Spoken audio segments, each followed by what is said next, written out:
Score more with the college-branded Venmo debit card and earn up to 5% cash back with Venmo Stash. Got paid back? With the Venmo debit card, you can instantly access your balance and spend on what you want, like game day snacks, gear, tickets, and more. The more you do, the more cash back you can earn. Plus, there's no monthly fee or minimum balance. Sign up now at Venmo.com/collegecard. The Venmo MasterCard is issued by the Bancorp Bank N.A. Select schools available. Venmo Stash terms and exclusions apply at venmo.me/stash terms. Max $100 cash back per month.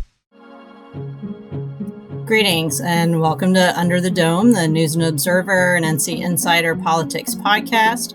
I'm Dawn Vaughan, here with my colleague Will Doran, telling you what's coming up in North Carolina politics for the week of Monday, March 7th, 2022. So the big news today, as you're listening to this on Monday, March 7th, is that this is the day when the two largest school districts in the state, Wake County Public Schools and Charlotte-Mecklenburg, have ended their mask mandate in school.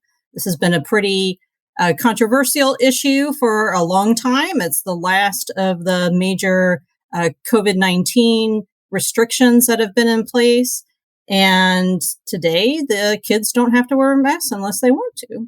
So that's a big deal. And that, of course, is tied to the legislature and to the push and pull between Democratic Governor Roy Cooper and the Republican majority, as all things are in North Carolina state government. So that's the big news today. If you're a parent, maybe you sent your kid to school in a mask today. Maybe you didn't. You can hear them when they come home from school today about how things went. And again, this was a push by Cooper to encourage school districts to lift them. They've been able to lift them. Of course, many had for the school year because of a bill that the legislature passed and that Cooper signed into law. When the controversy came up later is that the school boards weren't lifting it, and people thought that Cooper was behind it because of a DHHS letter from Cohen that went out to a school district last year when cases were pretty bad, threatening legal action if they didn't have these recommendations. So the recommendations have changed now. The law remains. The law could change even more, and that's part of what could be going on at the legislature this week. So what we've got tentatively as of Friday, when, as you know, like everything can change the day of when it comes to what's going on at the building. But we're looking at votes in the Senate on Wednesday and the House on Thursday. So the latest mask saga bill is that instead of, Cooper encouraging and that school districts anyway can lift mask restrictions, that it would be parents optional everywhere. So there are really only a few districts left that still have it in place. And like I said, the two biggest ones have already been lifted. So we're looking at Durham, Chapel Hill, some Bertie, different counties around there that have not yet ended it as of Friday. And this is going off of a list from the North Carolina School Boards Association. So we'll see if that changes. Mm-hmm. It's pretty much just that, like you said, that kind of northeastern corner of the state, and Durham, Chapel Hill, and I think I saw maybe like Anson County was on the list out on the South Carolina border, but it's a very small number of school districts that are still left with masks in place. And it is, pretty notable just how quickly that has changed. I mean, obviously, this is something that Republicans have been pushing for a while, but Democrats had kind of resisted, but have, really just in the last few months kind of gotten on board with. And, once you saw that sort of bipartisan agreement that, the mask should probably be optional, a lot of those school board mandates just really fell away pretty fast. Well, a lot of it, and I just double checked the map again, it looks like Anson is actually optional now. A lot of it is the change in what's going on with COVID. Everybody thought things were going to be great. After Delta went away and then Omicron showed up and spoiled the party. And now that's gone away and wasn't as bad as far as, especially if you've been vaccinated, then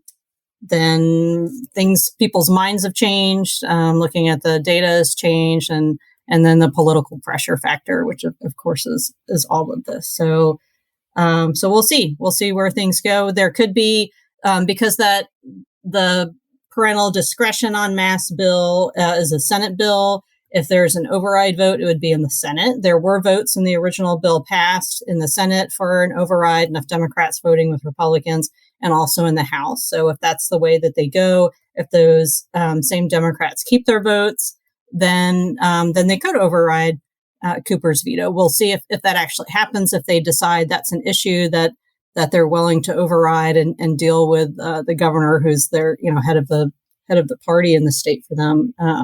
And they've certainly disagreed with him in the past on certain things. So we'll see if that happens for those final school districts, or if the school districts lift them anyway and it's not an issue. So that is one of the potential votes with the Senate and House on Wednesday and Thursday. The other thing would be a tech corrects bill and an adjournment resolution for the session that was supposed to be 2021 long session. And here it is, March 2022. Because they can't come back until they adjourn the first time. And, we all know, our listeners know, I think, that they haven't actually been around. It's like here and there, and a lot of it is with courts and maps and everything else. But they haven't actually officially left yet. And of course, yes, this is absolutely costing taxpayers extra money to maintain a session that's not there. So you can tell your lawmaker what you think about that. Yeah, so that's whatever happened to the part-time legislature that 6 months ago we thought that maybe they might wrap up in September and then take a quick little break and come back for redistricting, and now here we are in March, and it's just been straight through the entire time. Right. I mean, I don't know if any of them really have regular jobs, but I don't know how my bosses would react, where I'm like, yeah, maybe I'll come to work this week, maybe next week. I don't know, but it still pay me. And, it kind of depends on what happens. So obviously, that's not how workplaces work. So you end up with a different pool of lawmakers at their life stages and personal obligations and professional background and everything else too, because, somebody's got to pay the bills in their house. So anyway, they will be in town this week, we think. As I said, always add the caveat that something could happen, and they don't. So a few things going on with House and Senate. Mass off in schools this week for almost all of them, maybe more, depending on what they do. So those are things that are going on. But the big thing, candidate filing ended on Friday. And yes, there are actually maps and an election coming, and it's all very exciting. It will, if you can share on what are the big things now that we know who's running and who's not, and what their actual districts look like.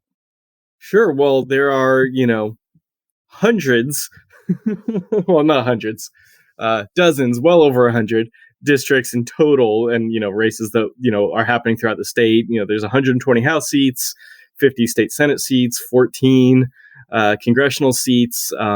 If y'all remember, in a recent podcast, Brian Murphy and I talked about some of the competitive state legislative seats in the state House, the state Senate. Anyone who's listening now and wants to go back and re-listen to that episode, I would suggest you do that because we had a good conversation there. This time, let's focus, I think, on the congressional races a little bit.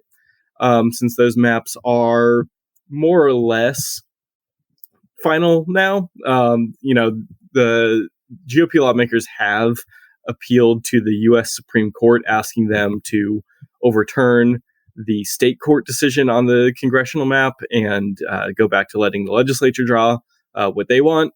But that's viewed as kind of a long shot, not an impossible ask, but a bit of a long shot, especially here, as you noted, since filing is over now. But if we assume that the Supreme Court does not take any action and allows the maps to stand, what we've got are really, for the most part, fairly safe districts around the state, except for one kind of on the outskirts of the triangle. It covers southwest and southern Wake County, a little bit of southeast Raleigh, and then it goes down into Harnett County, Johnston County, and part of Wayne County. And that's, if you look at it on paper, really, really, really tight district. I think it might lean Democratic by like less than 1 percentage point in a kind of a generic election. Obviously, if 2022 turns out to be a big Republican wave, it would probably go Republican. But it's really just kind of balanced on a knife's edge. So that's going to be a really interesting district to watch, that sort of Southwest Wake, Johnston County district. So far, we've seen, a bunch of people are going to run for it because it's a brand new district. It doesn't have any incumbent. State Senator Wiley Nickel from Cary is running on that on the Democratic side. And former state senator from Fuquay, Sam Searcy, is also going to jump into that race. That's a big change for Wiley Nickel, because he was going to run in a race that would have, an earlier version of the maps included Durham. So he would have gone against his, fellow state senator Valerie Foushee, Durham County Commissioner Nida Alam, and then Clay Aiken, right? And then now he is in a much different district. So. Yeah, that Durham district also changed around, and that's another one that we're going to be focusing on. But yeah, this 13th district, on the Democratic side, it looks like probably the two candidates who we would kind of view as the front runners, since they have a bit of a profile and some political experience, are Wiley Nickel and Sam Searcy. And then on the Republican side, you've got a big list, including former Congresswoman Renee Elmers.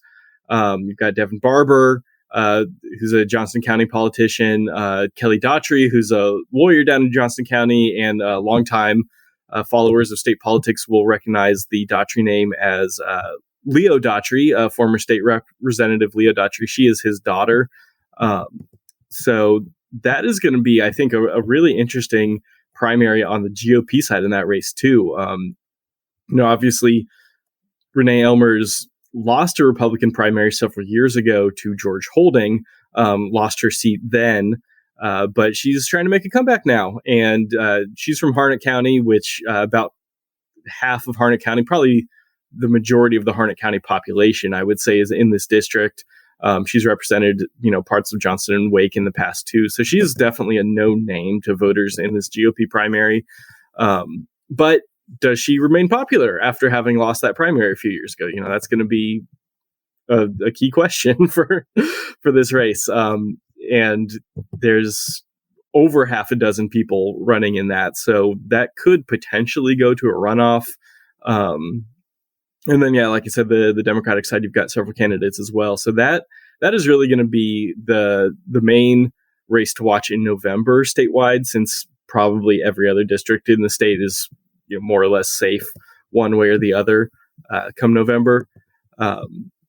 But particularly if we move our attention to that 4th district in Durham, which, is pretty much guaranteed to be won by a Democrat in November. It covers Durham and Orange County, which are obviously very liberal areas, Alamance County, which is kind of a 50-50 place, and then it's got Person and Granville.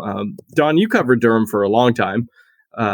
What are your thoughts on that newly redrawn district? I mean, obviously, we're going to have a really, really competitive primary to replace David Price, who's retiring. Yeah, just because Durham is blue doesn't mean they all think the same way. Not at all. So there's the short way to describe it would be a Biden Democrat versus a Bernie Democrat. So that's a long range of the progressive political spectrum and what voters want.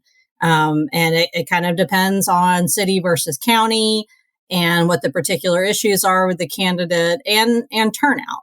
So one indicator of recent Durham politics at the city level anyway is looking at the change on the majority on council and what those priorities have been. But again, that's very local. So it depends on the voters on what they want from a national, a federal politician representing them in Congress versus what they want on the ground in response to city and county.